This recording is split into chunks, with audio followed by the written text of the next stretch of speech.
Class 12 আজকে তোমাদের 18তম biology ক্লাসটা শুরু করছে। এর আগের দিন আমরা পড়েছিলাম হচ্ছে প্যারাসাইটিজম সম্পর্কে। আজকে আমরা পড়ব হচ্ছে পপুলেশন কি ও তার বৈশিষ্ট্যগুলি।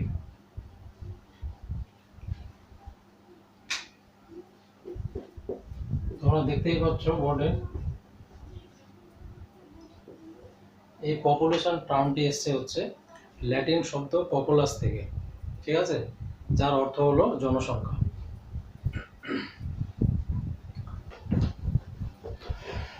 কি থেকে নামটা বললাম? পপুলাস, যার অর্থ কি? জনসংখ্যা। তো প্রথমে চলে আসে হচ্ছে পপুলেশনের সংজ্ঞা কি বা কাকে বলে। বিশেষ কোনো ভৌগোলিক অঞ্চলে বসবাসকারী একই প্রজাতিভুক্ত জীবগোষ্ঠীকে বলা হয় হচ্ছে পপুলেশন বা জনসংখ্যা। কি বললাম আরেকবার বলছি সংজ্ঞাটা। বিশেষ কোনো ভৌগোলিক অঞ্চলে বসবাসকারী একই প্রজাতিভুক্ত জীবগোষ্ঠীকে বলা হয় হচ্ছে পপুলেশন। তার মানে কি এরা নিজেদের মধ্যে কি করতে পারবে? জনন ক্রিয়া সম্পন্ন করতে পারবে, ঠিক আছে, যেহেতু একই প্রজাতিভুক্ত কথাটা বলা হয়েছে। এবার এই যে এখানে আমরা পড়লাম পপুলেশনের সংজ্ঞা, তারপরে যদি আসি হচ্ছে পপুলেশন ডেনসিটি কি বা ঘনত্ব কাকে বলে। একই রকমভাবে সংজ্ঞাটা কোনো ভৌগোলিক অঞ্চলের একক ক্ষেত্রে যে সংখ্যায় কোনো প্রজাতির জীব বাস করে তাকে বলবে হচ্ছে পপুলেশন ডেনসিটি। তার মানে কি এটা হচ্ছে স্বল্প ক্ষেত্রে ইউজ করা হয়, ওটা হচ্ছে ব্যাপক অর্থে ইউজ করা হয় কোনটা? পপুলেশনের সংজ্ঞার ক্ষেত্রে। কিরকম? তাহলে পপুলেশনের উদাহরণ যদি দিই, কোনো বনের মধ্যে থাকা গাছপালার সমষ্টিকে বলবো হচ্ছে সেখানকার মানে পপুলেশন। ঠিক তেমনি কোনো একটা কালচার প্লেটে মানে কোনো একটা পেট্রি ডিশ নেওয়া হলো যেখানে অসংখ্য ব্যাকটেরিয়া আছে, তাদের কলোনিটাকে বলবো হচ্ছে পপুলেশন। তার মানে পেট্রি ডিশে থাকা ব্যাকটেরিয়ার কলোনি বা ব্যাকটেরিয়ার যে টোটাল সংখ্যাটা নাম্বারটা সেটাকে বলবো হচ্ছে সেই পেট্রি ডিশে থাকা ব্যাকটেরিয়ার পপুলেশন। ঠিক তেমনি কি বললাম তারপরে যদি বলি হচ্ছে পপুলেশন ডেনসিটি, তাহলে ডেনসিটির ক্ষেত্রে জায়গাটা একটু ছোট হবে। যদি বলি যে 1 লিটার জলে কতগুলি ডাফনিয়া আছে, তাহলে সেটা হচ্ছে সেখানকার মানে পপুলেশন ডেনসিটি। এটা একটা জায়গা ধরলাম, ঠিক আছে, এটা জায়গা ধরলাম 10 ফিট লম্বা আর 10 ফিট চওড়া, দৈর্ঘ্য প্রস্থ। এবার এতটুকু একটা মাটির মধ্যে কতগুলো টোটাল পিঁপড়া আছে, তাহলে টোটাল পিঁপড়াগুলোকে যদি কাউন্ট করা হয় সেটা হচ্ছে সেখানকার পপুলেশন ডেনসিটি, ঠিক আছে। কিংবা যেটা বললাম যে 1 লিটার জলে কতগুলি ডাফনিয়া আছে, তার মানে কি যখনই আমি পপুলেশন ডেনসিটি বলবো সেখানে কি হবে? একক ক্ষেত্রে মানে হচ্ছে কোনো বিশেষ বিশেষ কোনো অঞ্চলের বিশেষ কোনো ভৌগোলিক অঞ্চলের মধ্যে থাকা একই প্রজাতিভুক্ত জীবগোষ্ঠীকে আমরা কি বলছি? পপুলেশন। কিন্তু যখন বলবো পপুলেশন ডেনসিটি সেখানে জায়গাটা হয়ে যাবে একক, মানে হচ্ছে স্বল্প পরিমাণ কোনো একটা জায়গার মধ্যে যে পরিমাণ মানে যে সংখ্যায় কোনো প্রজাতির জীব বাস করে সেটা হতে পারে। এখানে দেখা হলো যে আমি 400টা পিঁপড়া পেলাম, তাহলে এখানকার হচ্ছে পিঁপড়াদের পপুলেশন ডেনসিটি কত? 400, ঠিক আছে। তাহলে যখনই ডেনসিটি বলবো পপুলেশন ডেনসিটি তখন সেটা নির্দিষ্ট কোনো একটা জায়গা কথা বলবে, কিন্তু যদি পপুলেশনের কথা বলি তখন ওটা বৃহৎ কোনো জায়গার ক্ষেত্রে বোঝায়, ঠিক আছে। এবার চলে আসি হচ্ছে পপুলেশনের ক্যারেক্টারিস্টিক্স বা বৈশিষ্ট্য। এটাকে খুব সহজে মনে রাখার জন্য আমি ধরলাম যে একটা মেয়ের নাম শারমিন, যে কি করতো প্রত্যেক মাসে ব্যাংকে গিয়ে ফিক্সড ডিপোজিট বা হচ্ছে একটা নির্দিষ্ট অ্যামাউন্ট টাকা জমা করতো, যেটাকে আমরা বলি ফিক্সড ডিপোজিট। সেই জন্য ওই নামটা দিয়ে আমরা মনে রাখার চেষ্টা করব। তো লিখছি নামটা, কিন্তু একটু অন্যরকম হবে, দেখো মেইন হয়ে যাবে, শুধু আয় দিলে মিন হতো, কিন্তু এখানে একটা ই শুধু যুক্ত করবো আমাদের সুবিধার জন্য মনে রাখার। আর এফডি করতে যেহেতু ওই জন্য এটা এফডি করতো, ফিক্সড ডিপোজিট। তাহলে দেখো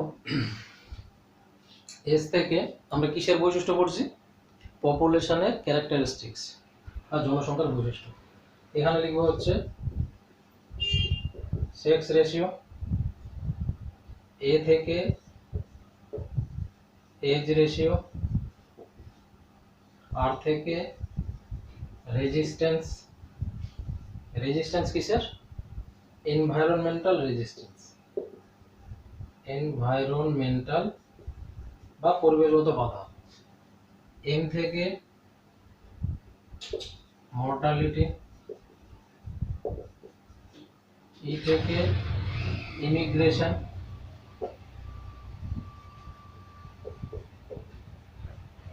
আই থেকে ইমাইগ্রেশন, এন থেকে ন্যাটালিটি। ন্যাটালিটি আশা করি সবাই তোমরা দেখতে পাচ্ছ। এফ থেকে ফ্লাকচুয়েশন, ফ্লাকচুয়েশন, ডি থেকে ডিস্ট্রিবিউশন, ডিস্ট্রিবিউশন বা বিন্যাস। ঠিক আছে, তাহলে এই যে সহজভাবে মনে রাখার জন্য আমরা কি বললাম, যে শারমিন নামে একটা মেয়ে ব্যাংকে গিয়ে ফিক্সড ডিপোজিট বা একটা নির্দিষ্ট অ্যামাউন্টে টাকা জমা করতো, সেই জন্য ওটাকে আমরা এফডি বললাম। এস থেকে লিখলাম সেক্স রেশিও, এ থেকে এজ রেশিও, তারপরে আর থেকে রেজিস্ট্যান্স বা পরিবেশগত বাধা বা এনভায়রনমেন্টাল রেজিস্ট্যান্স, কিন্তু আমরা রেজিস্ট্যান্স দিয়ে মনে রাখবো। এন থেকে মর্টালিটি, জন্মহার, মৃত্যুহার। আর ই থেকে ইমিগ্রেশন, আই থেকে ইমাইগ্রেশন আর ইমিগ্রেশন, এন থেকে ন্যাটালিটি, এফ থেকে ফ্লাকচুয়েশন। ঠিক আছে, আর ডি থেকে ডিস্ট্রিবিউশন। তাহলে এই যে নামগুলো লিখলাম, এবার প্রত্যেকটা আমরা আলাদা আলাদা করে বৈশিষ্ট্যগুলো জানবো। এরকম প্রথমে আছে হচ্ছে সেক্স রেশিও। এটা খুবই দরকার কোনো একটা জনসংখ্যার বৈশিষ্ট্য জানতে গেলে। সেক্স রেশিও মানে হচ্ছে যে মেল আর ফিমেলের অনুপাত। ঠিক আছে, যেটা আমরা বলছি হচ্ছে লিঙ্গ অনুপাত। তাহলে প্রথম পয়েন্টটাতে চলে আসি।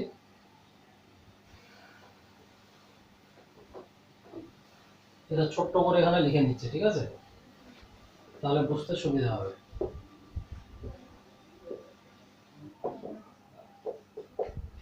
থাকলো এখানে লেখা, প্রথমে আসছে হচ্ছে সেক্স রেশিও।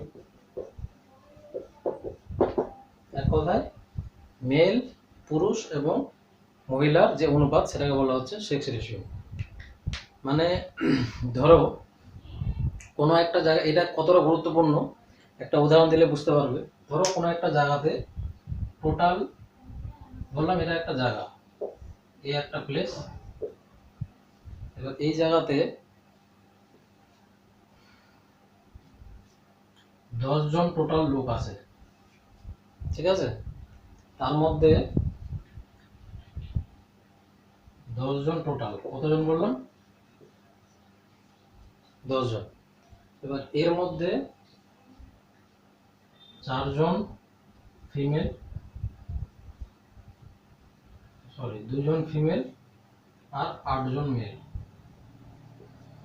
তাহলে দেখো তো, যখন এই জায়গা, এটা একটা বৃহৎ যদি জায়গা ধরি, তাহলে এখানে 100 জন করতে পারি বা 1000 জন করতে পারি। সাধারণত সেক্স রেশিওটা দেখা হচ্ছে 1000 জনের মধ্যে টোটাল কতজন পুরুষ এবং কতজন মহিলা আছে। তো এখানে আমি এটাকে 10-এ ধরলাম। তাহলে দেখো তো, এই যে 2 জন মহিলার যখন বিয়ে হবে তখন নিশ্চয়ই 2টো ছেলের সঙ্গে হবে। তাহলে এটা 2 জন গেল, এখান থেকে 2 জন গেল, থাকলো কতজন? 6 জন। তাহলে এটা যদি একটা বৃহৎ কোনো জায়গা হয়, তাহলে এই 6 জন যে থেকে গেল, এখানে কি সেক্স রেশিওটা ঠিক আছে? না, ঠিক নেই। মিনিমাম যদি এরকম হতো 5টা মেল 5টা ফিমেল, যদি এরকম হতো তাহলে কি হতো, জিনিসটা সমান সমান ছিল। কিন্তু সচরাচর সমান সমান হয় না, 6:4 অনুপাতে ধরা হয়। মানে 600 জন যদি মেল থাকে তাহলে 400 জন ফিমেল থাকা অবশ্যই দরকার। কিন্তু কিছু কিছু জায়গায় দেখা যায়, যেহেতু মেয়েদের মানে জন্ম হলে ওদেরকে আবার বিয়ে দেওয়ার জন্য টাকা পয়সার ব্যাপার থাকে, সেই জন্য অনেক জায়গায় ভ্রূণ হত্যা করা হয়, বিশেষ করে কন্যা সন্তানদের। সেই জন্য এই যে ভ্রূণ হত্যা করা হচ্ছে, তার জন্য সে সকল জায়গাতে কি হচ্ছে, বেশিরভাগ জায়গায় মানে ছেলে প্রিফার করে। জন্ম হওয়ার ফলে। তো এরকম হচ্ছে মেল ফিমেলের অনুপাতটা বা সেক্স রেশিওটা সব থেকে বেশি ডিস্টারবেন্স বা অস্বাভাবিক অবস্থায় আছে হচ্ছে কোন জায়গাতে? রাজস্থান, গুজরাট, হরিয়ানা, সব থেকে বেশি এই সকল জায়গাতে মেল ফিমেল রেশিওটা যেই পরিমাণে হওয়ার কথা সেই পরিমাণে নেই। কারণ সেখানে কি করে, ছেলেদের যদি ছেলে হয় মানে জন্মগ্রহণ করে, তাহলে কি করবে, ওরা ভাববে যে না, একে আমি পরবর্তীতে মানে আমার সময় কাজে লাগাতে পারবো, বিভিন্ন ধরনের রাজমিস্ত্রির কাজ হোক বা যে কোনো আলাদা ধরনের কাজ। তাহলে কি করতে পারবে যে ওরা ওদেরকে নিয়ে আমরা পরিশ্রম করে কোনো মতো চলতে পারবো। কিন্তু যদি মেয়ে হয় তখন এদেরকে বিয়ে দেওয়ার জন্য আবার টাকা পয়সা খরচা করতে হবে, সেই জন্য অনেক সময় কি হয়, এদেরকে ভ্রূণ হত্যা করা হয়, মানে মেয়েদেরকে মেরে ফেলা হয়। যখনই দেখলো যে কন্যা সন্তান জন্মগ্রহণ করা হচ্ছে, সেই জন্য এটা আইন করে বন্ধ করে দেওয়া হয়েছে। তা সত্ত্বেও এই ঘটনাগুলো এখনো পর্যন্ত থামানো যায়নি। তাহলে এই যে জায়গাগুলো দেখলাম, তারপর আরো আছে উত্তরাখণ্ড, এই জায়গাগুলো সব থেকে বেশি হচ্ছে মেল ফিমেল রেশিওটা ডিস্টার্ব হয়ে আছে। তার মধ্যে হরিয়ানা সবার আগে, হরিয়ানা, রাজস্থান, যাই হোক। তাহলে জিনিসটা বুঝতে পারলাম, তাহলে সেক্স রেশিওটার অবশ্যই একটা সাম্য অবস্থা দরকার, মানে যে পরিমাণে মেল দরকার সেই পরিমাণ হচ্ছে ফিমেলের দরকার। তাহলেই তো মানে বিয়েটা সমানভাবে হবে বা হচ্ছে প্রজননটা ঠিকঠাকভাবে হবে। কিন্তু যদি এরকম ডিস্টার্ব হয়ে থাকে যে যেখানে দরকার হচ্ছে 5 জন মেয়ে 5 জন ছেলের, সেই জায়গায় হয়তো দেখা হলো যে মানে দেখা হলো 8 জন মেল আছে 2 জন ফিমেল আছে, তাহলে স্বাভাবিক এখানে আমরা দেখতে পাচ্ছি যে সেক্স রেশিওটা ঠিক নেই বা ডিস্টার্ব হয়ে আছে। তাহলে এটা জিনিস বুঝতে পারলাম যে অবশ্যই প্রজনন, যেহেতু মেয়েরা মানে বাচ্চা ডেলিভারি করে, সেই জন্য তাদেরকে অবশ্যই তাদের অনুপাতটা বেশি হওয়া দরকার। শুধুমাত্র আমরা কি করি যে কন্যা সন্তানের চাহিদা কেউ করি না, কিন্তু এটা সম্পূর্ণ ভুল ধারণা। আবার মানে অ্যাকচুয়ালি সকলের মধ্যে এই মেন্টালিটিটা ঢুকে আছে যে আমাদের যখনই সন্তান জন্মগ্রহণ করবে সেটা যেন ছেলে হয়, ঠিক আছে। কিন্তু এটা আমাদের বুঝতে হবে যে সেক্স রেশিওটা সমান রাখতে গেলে অবশ্যই মেলও যেরকম দরকার ফিমেলও সেরকম দরকার। আশা করি জিনিসটা বুঝতে পেরেছো। সেই জন্য সেক্স রেশিওটা হচ্ছে খুব বেশি মানে গুরুত্বপূর্ণ ভূমিকা পালন করে জনসংখ্যার বৈশিষ্ট্যের দিক থেকে, ঠিক আছে। তাহলে এটা একটা বৈশিষ্ট্য গেল। আশা করি বুঝতে পেরেছো কি বলতে চাইলাম। আচ্ছা, এটা গেল। এবার অনেক সময় দেখা যায় কি রাজস্থান, হরিয়ানা এই সমস্ত জায়গায় কি হয় যে মেয়ে পাওয়া যায় না, তখন দূর থেকে অনেক মানে দূরে গিয়ে অন্য কোনো গ্রাম থেকে মেয়ে নিয়ে আসা হয়। আর কোনো কোনো জায়গায় এরকমও দেখা গেছে যেহেতু মেয়ের সংখ্যাটা প্রচুর কম, সেই জন্য কোনো কোনো বাড়িতে মানে 3-4টা ভাইয়ের একটাই বউ থাকে, এরকম ঘটনাও মানে সেখানে দেখা যায়, ঠিক আছে। এগুলো সাধারণত নিউজ পেপারে পড়লে জানতে পারবে, বা অনেক সময় খবরের কাগজে বা টিভি চ্যানেলগুলোতেও দেখায়। আচ্ছা, তারপরে চলে আসি হচ্ছে, এটা আমাদের হয়ে গেল এস। তারপরে চলে আসি এ থেকে হচ্ছে এজ রেশিও। এখানে কি নামটাতে আমরা দেখতে পাচ্ছি বয়স অনুপাত। তাহলে দেখো কোনো একটা পপুলেশনে বা আমরা যদি লক্ষ্য করি তাহলে সেখানে কি দেখতে পাবো, বিভিন্ন ধরনের এজের মানুষ দেখতে পাবো, মানে বিভিন্ন বয়সের লোককে আমরা দেখতে পাবো। সেখানে কি থাকবে, এই বিভিন্ন ধরনের বয়সের লোকগুলোকে 3টা ভাগে ভাগ করা হয়েছে। কি কি ভাগ 3টা? একটা হচ্ছে অপরিণত, একটা হচ্ছে পরিণত, একটা হচ্ছে বয়স্ক। এই অপরিণতটাকে বলা হচ্ছে প্রাক প্রজনন ক্ষম, বা এটা হচ্ছে প্রজননক্ষম বা প্রজনন ক্ষমতা যুক্ত, এক কথায় প্রাক প্রজনন ক্ষম। আর এটা হচ্ছে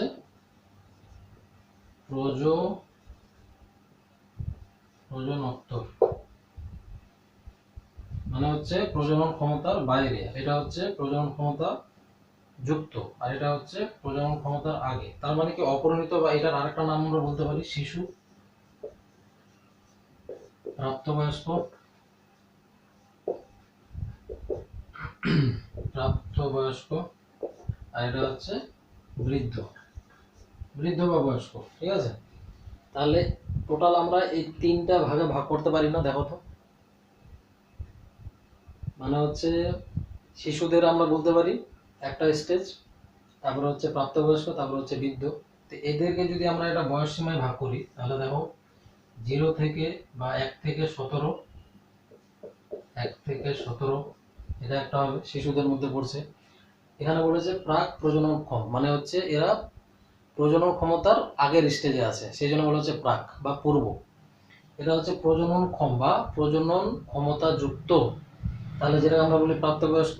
তাহলে এটা আমরা ধরলাম হচ্ছে 18 থেকে 45। ঠিক আছে, এরা প্রজননে সক্ষম বা প্রজনন ক্ষমতা যুক্ত। তারপরে যদি চলে আসি বৃদ্ধ বা বয়স্ক, তাহলে এদেরকে আমরা ধরবো হচ্ছে 45 থেকে 90 বা 46 থেকে 90। এই তিনটা এজে যদি আমি ভাগ করি তাহলে আমরা বিভিন্ন ধরনের পিরামিড দেখতে পাবো। এক সাইডে যদি মেল, এক সাইডে যদি ফিমেলদের রাখা হয় তাহলে বিভিন্ন রকমের পিরামিড দেখতে পাবো। এই পিরামিডগুলোকে তিনটা ভাগে ভাগ করা হয়েছে। এটা মিটিয়ে দিলাম।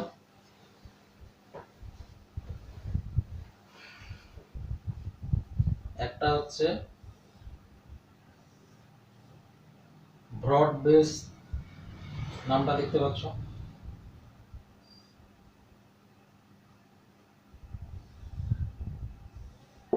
এটার নাম হচ্ছে ব্রড বেস পিরামিড। ঠিক আছে, দ্বিতীয়টা হচ্ছে দেখো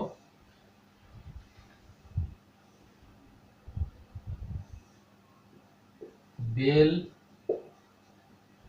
শেপড পিরামিড।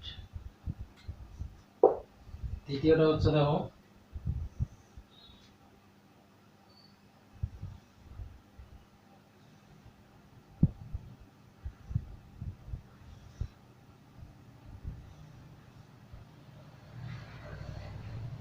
কলস আকৃতি বা আনশেপড। তোমরা দেখে হয়তো বুঝতে পারছো।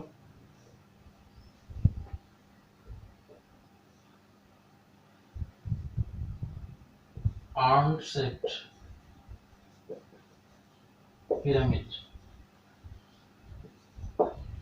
বা কি বললাম, কলস আকৃতি পিরামিড। ঠিক আছে, তাহলে এখানে যদি তিনটা ভাগ করি, এখানেও যদি তিনটা ভাগ করি তাহলে দেখো এটার ক্ষেত্রে আমি কি বললাম, যে এখানে লিখলাম হচ্ছে অপরিণত, কারণ প্রথমে তো শিশুরাই পরে মধ্যবয়স্ক বা প্রাপ্তবয়স্ক হয়, তারপরে তো বৃদ্ধ হয় কিনা, সেই জন্য নিচে এটাকে রাখা হয়েছে অপরিণত, তারপরে পরিণত, তারপরে হচ্ছে বয়স্ক বা বৃদ্ধ। অপরিণত, পরিণত, বৃদ্ধ বা বয়স্ক, অপরিণত, পরিণত, বৃদ্ধ বা বয়স্ক, বা এটাকে বলতে পারি শিশু, প্রাপ্তবয়স্ক আর বৃদ্ধ।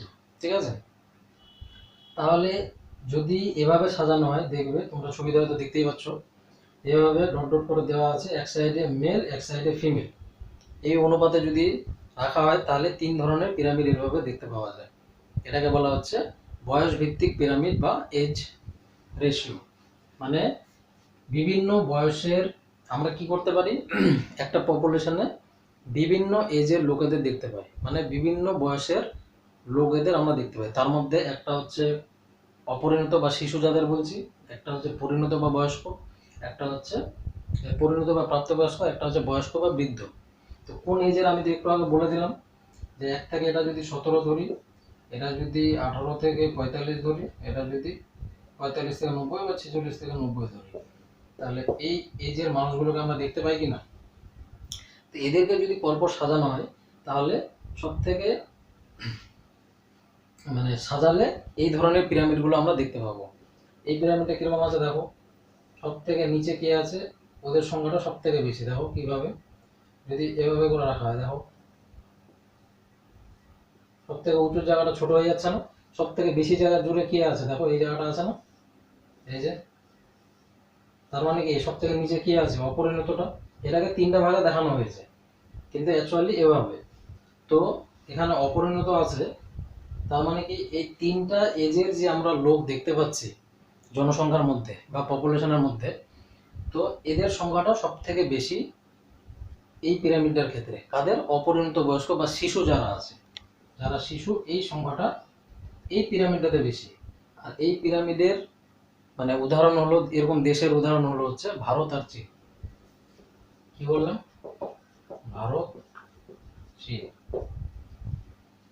এই বেল শেপ এখানে দেখতে পাচ্ছি, এটা আর এটা প্রায় সমান, মানে হচ্ছে অপরিণত আর পরিণত, মানে শিশু আর হচ্ছে প্রাপ্তবয়স্ক, এই দুটো এজের লোকেদের সংখ্যা বা জীবেদের সংখ্যা কি প্রায় সমান। দেখো, সেই জন্য এটা হচ্ছে সব থেকে বেশি স্টেবল। ঠিক আছে, এই ধরনের পিরামিডে, যেটাকে বলা হচ্ছে বেল শেপড পিরামিড, এই ধরনের পিরামিডটা হচ্ছে সব থেকে বেশি স্টেবল।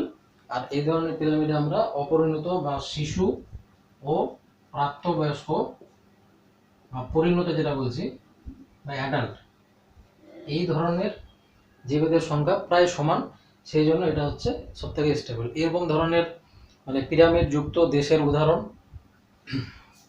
মানে যেই দেশের জনসংখ্যাকে আমরা যদি পিরামিডের আকার ধারণ করি, তাহলে এই বেল শেপটের পিরামিড মানে ছবিতে আসবে।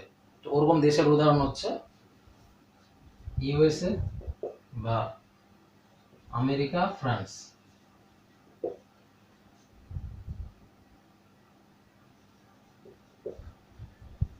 ঠিক আছে, আর এরকম বেল শেপড আনশেপড বা কলস আকৃতি উদাহরণ হচ্ছে, মানে এখানে সব থেকে বেশি দেখা যাবে কি প্রজননোত্তর বা হচ্ছে বৃদ্ধ বয়স্ক লোকেদের সংখ্যাটা সব থেকে বেশি। দেখো এই জায়গাটা সব থেকে বেশি, ওই জন্য সেটা কি আকার ধারণ করেছে? কলসি আকার ধারণ করেছে।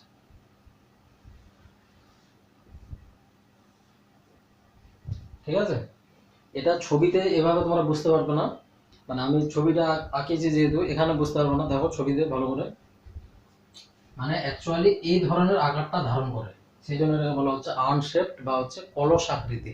ঠিক আছে, আর এই এই ধরনের পিরামিডের ক্ষেত্রে আমরা খাদের সংখ্যাটা সব থেকে বেশি দেখতে পাবো বৃদ্ধ বয়স্ক যারা বা বয়স্ক যারা বা প্রজননোত্তর যারা, সেই ধরনের ব্যক্তিদের সংখ্যাটা এই পিরামিডে বেশি।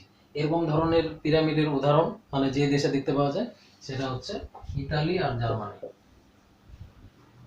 Italy, Germany. তাহলে তোমাদের কি আসতে পারে? হয়তো যে কোনো বললো যে এজ রেশিওর মানে এজ রেশিও কি, আর এজ রেশিওর মধ্যে আমরা কোন কোন ধরনের পিরামিড দেখতে পাই। ঠিক আছে, তাহলে পপুলেশনের বৈশিষ্ট্যের মধ্যে এটা একটা গুরুত্বপূর্ণ বৈশিষ্ট্য। ঠিক আছে, এটা মনে রাখার চেষ্টা করবে। মানে এক কথায় তিন ধরনের পিরামিড আমরা দেখতে পাচ্ছি, তার মধ্যে ভারত আর চীনের ক্ষেত্রে এই ব্রড বেস পিরামিডটা দেখতে পাই। ঠিক আছে, ব্রড বেস মানে হচ্ছে চওড়া, বেস মানে হচ্ছে কি ভিত্তিযুক্ত পিরামিড। তারপরে হচ্ছে আমেরিকা, ফ্রান্সের ক্ষেত্রে বেল শেপড পিরামিড আকার দেখতে পাই, এটা হচ্ছে সব থেকে স্টেবল, কারণ এখানে হচ্ছে অ্যাডাল্ট আর শিশুদের সংখ্যা প্রায় সমান থাকে বলে। আর আর্ট শেপড পিরামিড যেখানে হচ্ছে উদাহরণ হচ্ছে ইতালি আর জার্মানি, যেখানে হচ্ছে প্রাপ্তবয়স্কদের বৃদ্ধ বয়স্ক বা বয়স্কদের সংখ্যাটা সব থেকে বেশি থাকে। ঠিক আছে, তাহলে এটা গেল হচ্ছে এজ রেশিও। তাহলে যে নামটা লেখা হয়েছে এস এ, দেখো দুটা হলো। এবার চলে আসে হচ্ছে রেজিস্ট্যান্স বা পরিবেশগত বাধা। এটা কিরকম দেখবো? দেখবে রেজিস্ট্যান্স বলতে এখানে আমরা একটু আগে পড়লাম যে পরিবেশগত বাধা। তো এই ক্ষেত্রে এই বাধাটা আবার মনে রাখবো হচ্ছে পাখির জব দিয়ে। একটা হচ্ছে দেখো প আছে প্রাকৃতিক কারণ, একটা হচ্ছে আ আছে আন্তঃক্রিয়া, একটা খ আছে খাদ্যাভাব, র আছে রোগের প্রাদুর্ভাব, জ আছে জলের অভাব, আছে বাসস্থানের অভাব। কিভাবে দেখো, প্রাকৃতিক কারণ বলতে বন্যা, খরা, ভূমিকম্প ইত্যাদি কারণে এখানে রেজিস্ট্যান্স মানে কি বাধা হয়ে দাঁড়ায়, জনসংখ্যা বৃদ্ধি হচ্ছে কোনো জায়গা, সেখানে কি বাধা হয়ে দাঁড়ায়। তো এই বাধাগুলোর মধ্যে আমরা এটা ধরলাম কি প্রাকৃতিক কারণ। কোনো জায়গায় দেখা হলো বন্যা হয়, সেখানকার সমস্ত প্রাণীগুলো মারা গেল। খরা হলো, অনেকে না খেতে পেয়ে মারা গেল, তাহলে কি জনসংখ্যাটা কমছে না বাড়ছে? কমছে। ভূমিকম্প হলো, অনেক লোক একসঙ্গে মারা গেল, তাহলে কি জনসংখ্যাটা একেবারে লুপ্ত হয়ে গেল বা ধ্বংস হয়ে গেল। তারপরে চলে আসে আন্তঃক্রিয়া, একটু আগে আমরা পড়েছিলাম মানে এর আগের দিন। আন্তঃক্রিয়ার মধ্যে কি কি ছিল? কম্পিটিশন, আর মানে একটা প্রজাতি আরেকটা প্রজাতির সঙ্গে যে পারস্পরিক প্রতিক্রিয়া সম্পন্ন করে সেটাকে বলা হচ্ছে আন্তঃক্রিয়া। তাহলে কি এটা ওদের বেঁচে থাকার জন্য কম্পিটিশন করতে হয়, আর বেঁচে থাকার জন্য প্রিডেশন করতে হয়। তাহলে কি এই দুটোই কম্পিটিশন আর প্রিডেশনের ফলে কি হয়, একজন মারা যায়, একজন জয়ী হয়। তাহলে এরা কি করছে, কোনো একটা পপুলেশন থেকে সংখ্যাটাকে কমিয়ে দিচ্ছে, সেই জন্য এটা হচ্ছে রেজিস্ট্যান্স বা বাধা হওয়ার কারণ আন্তঃক্রিয়া। খাদ্যাভাব, কোনো একটা জায়গাতে দেখা হলো যে কোনো একটা ফলের গাছ ছিল, এবার ওই জায়গায় প্রচুর পাখি খেতে যেত, মানে ফলমূল খেতে যেত। এবার কোনো কারণবশত ওই গাছটাকে কেটে ফেলা হলো, তাহলে কি করবে, ওরা কি আর ওই জায়গাতে থাকবে?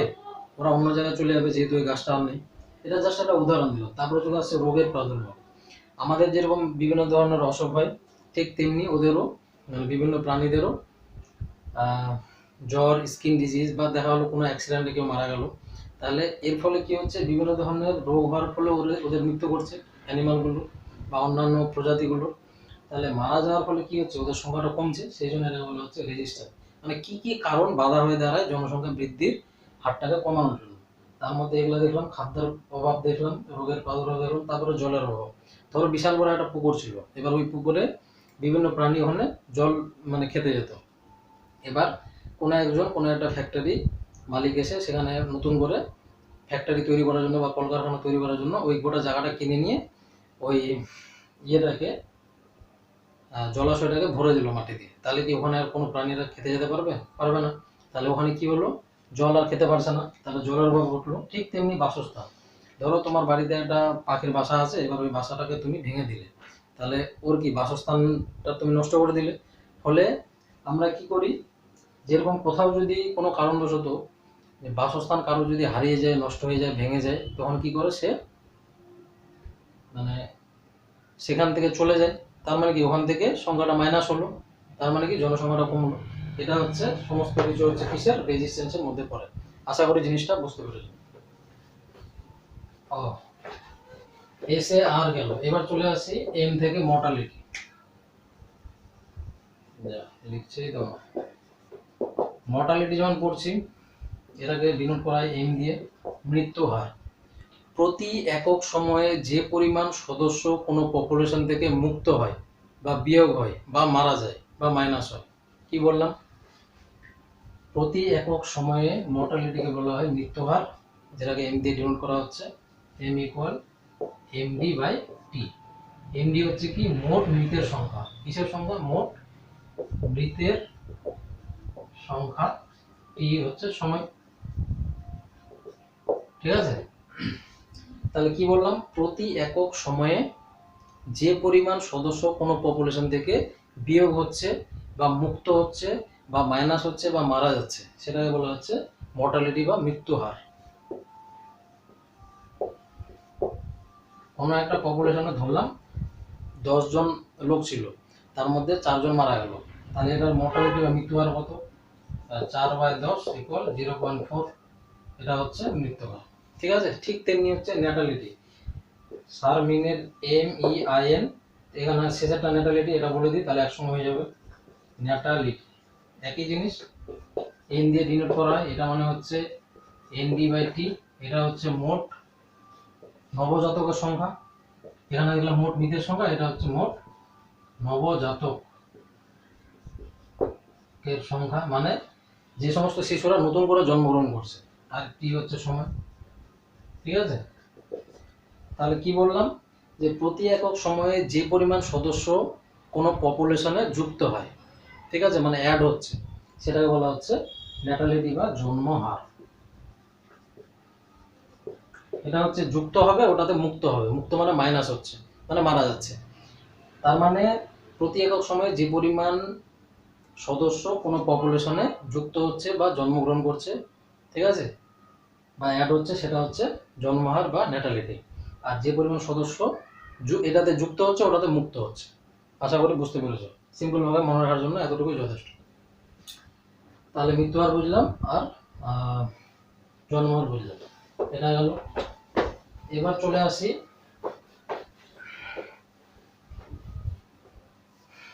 সারমিন, MEIN, এম হয়ে গেল, এন হয়ে গেল, ERI। ই থেকে দেখো এখানে লেখা আছে এমিগ্রেশন। এমিগ্রেশন মানে ইমাইগ্রেশন, আর এটা হচ্ছে আই থেকে হচ্ছে ইমিগ্রেশন। ইমিগ্রেশন এখানে সিম্পল একটা জিনিস, মাইগ্রেশন বলতে আমরা বুঝি কোনো একটা জীব যখন সুইটেবল কোনো কন্ডিশনের জন্য, সেটা হতে পারে খাদ্য, সেটা হতে পারে বাসস্থান, ওর জন্য যদি কোনো একটা জায়গা থেকে অপর কোনো জায়গায় ট্রান্সফার হয়, তখন সেটাকে আমরা বলি মাইগ্রেশন। এই দুটোকে মিলে হচ্ছে মাইগ্রেশন বলা হয়, ঠিক আছে। এই দুটো মাইগ্রেশনের অংশ, ঠিক আছে। এবার ইমিগ্রেশন, এখানে ই থেকে হচ্ছে এক্সিট, কি বললাম, এক্সিট। আর এখানে আই আছে, আই থেকে হচ্ছে ইন। তার মানে কি, ধরো একটা পপুলেশনে এখানে 10 জন লোক ছিল, তো 10 জনের মধ্যে 2 জন চলে গেল, তাহলে মাইনাস হলো।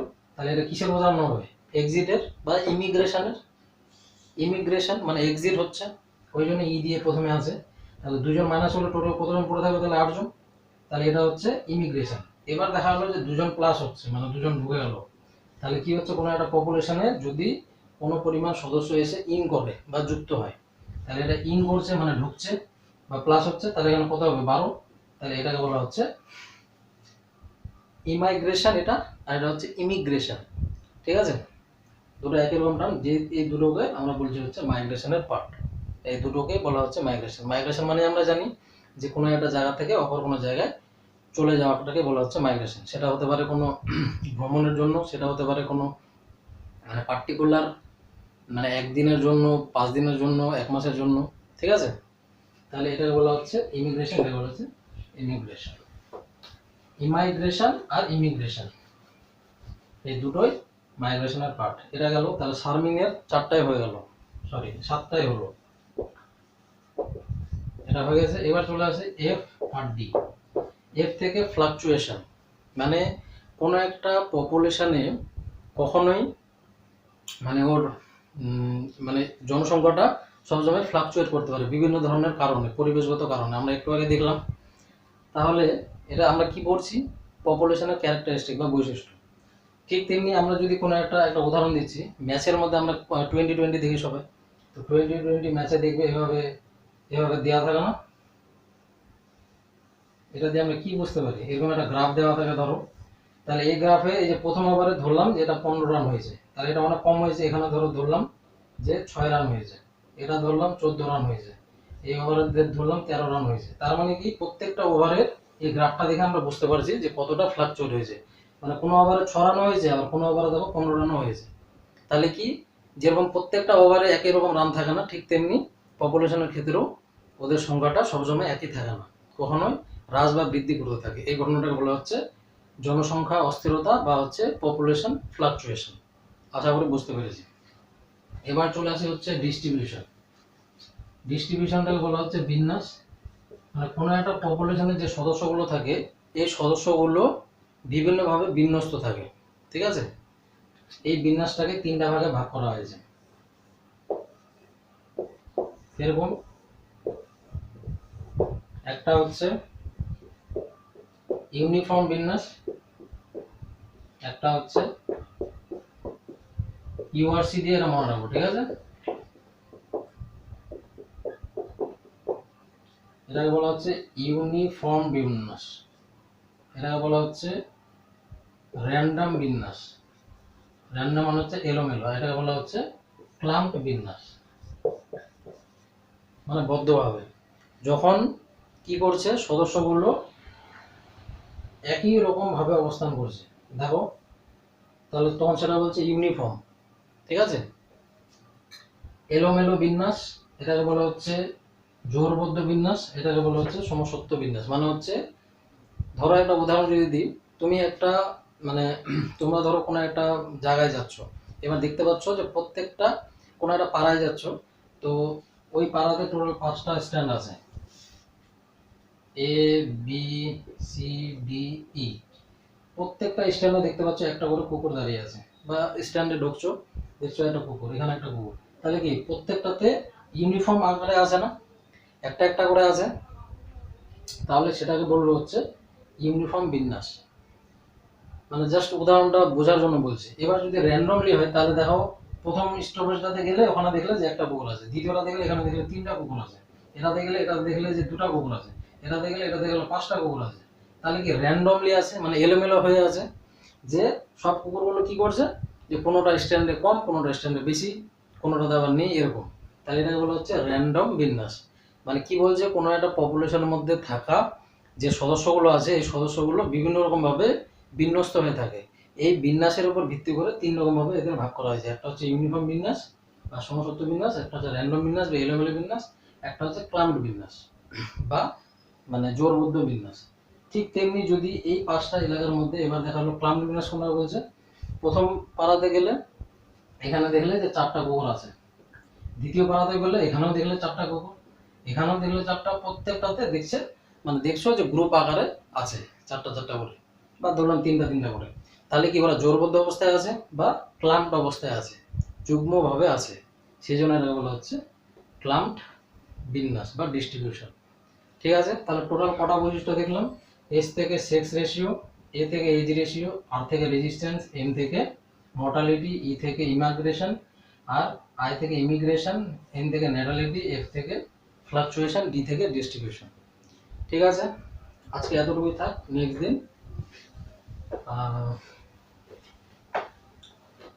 নেক্সট দিন হচ্ছে বাকি পড়াটুকু আলোচনা করবো। আশা করি নেক্সট দিনে শেষ হয়ে যাবে, তারপরে আমরা কোশ্চেনগুলো একটু ভালো করে দেখে নেব। ঠিক আছে, ভালো থেকো সবাই।